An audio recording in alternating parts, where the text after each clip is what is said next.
when I was a boy, and that of course is a long time ago, but when I was a boy, I was in a class of about 50 boys in a state primary school in an area known in those days as a working class area. We had to learn our maths tables by rote. We learned to read by phonics, and we sat at desks in rows facing the teacher. He taught us, but he occasionally did let us talk. Every day, for example, he talked about the news, especially international news, and did invite comments. But it was a highly disciplined class, and that was a discipline maintained by the cane, which he kept at his desk. At the end of primary school, we were broken up into 3 groups based on examinations and IQ tests. There was a very selective high school, Sydney High. Then there was a local high school, or there was a technical school. So we went in 3 cohorts to different schools. But in that class, I can say with complete confidence that every boy was numerate and every boy was literate. And you can ask me, well, how did I know that? I know that because the teacher came round and he looked at your books where you'd been writing and saw that you could write. You had to stand up, and it went round the class. You had to stand up and you had to read. So we knew that every boy was literate because they could all read. And you had to go out to the blackboard and do mathematical equations on the blackboard and work them out in front of everybody else. So we knew that everybody was numerate. It was a very successful form of teaching. It was very disciplined. Well, since then there have been changes made to teaching, ideological changes.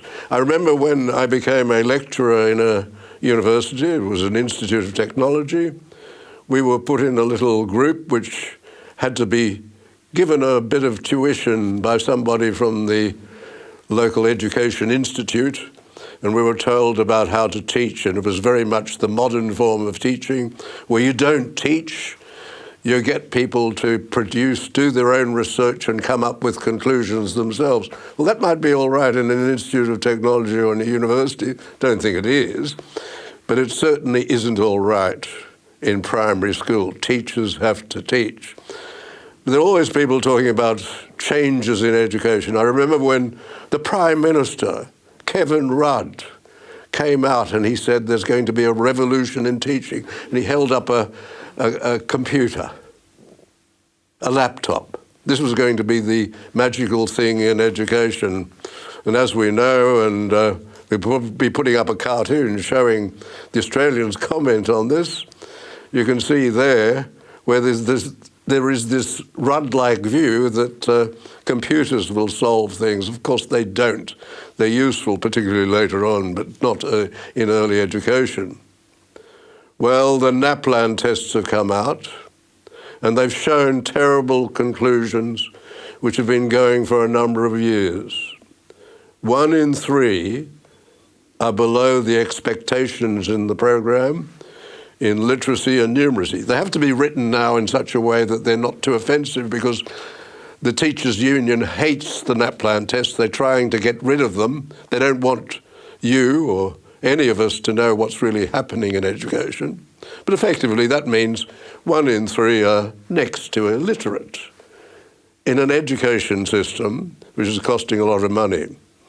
40% of those in Year 9 failed in grammar and punctuation. 40%, almost a half.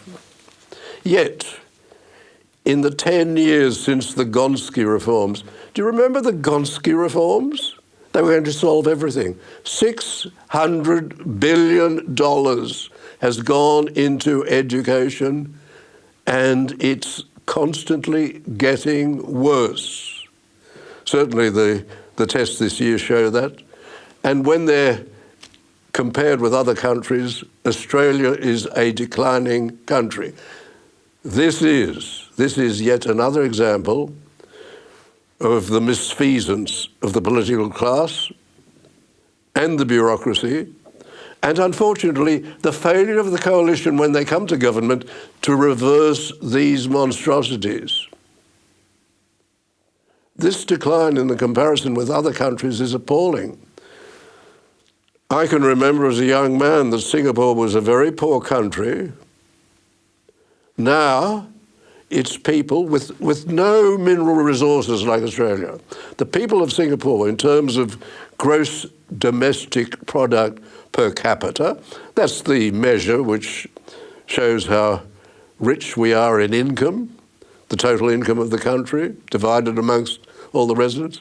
They are now twice as wealthy as Australia, and they're leading the world in numeracy and literacy. I think we have to thank Lee Kuan Yew, the first Prime Minister of Singapore after independence, for much of that, because he put in place a very effective system of governance, the system of governance which we know does not seem to apply in Australia. Our political class are failing. They're failing as badly as what's happening, unfortunately, to the young people of Australia.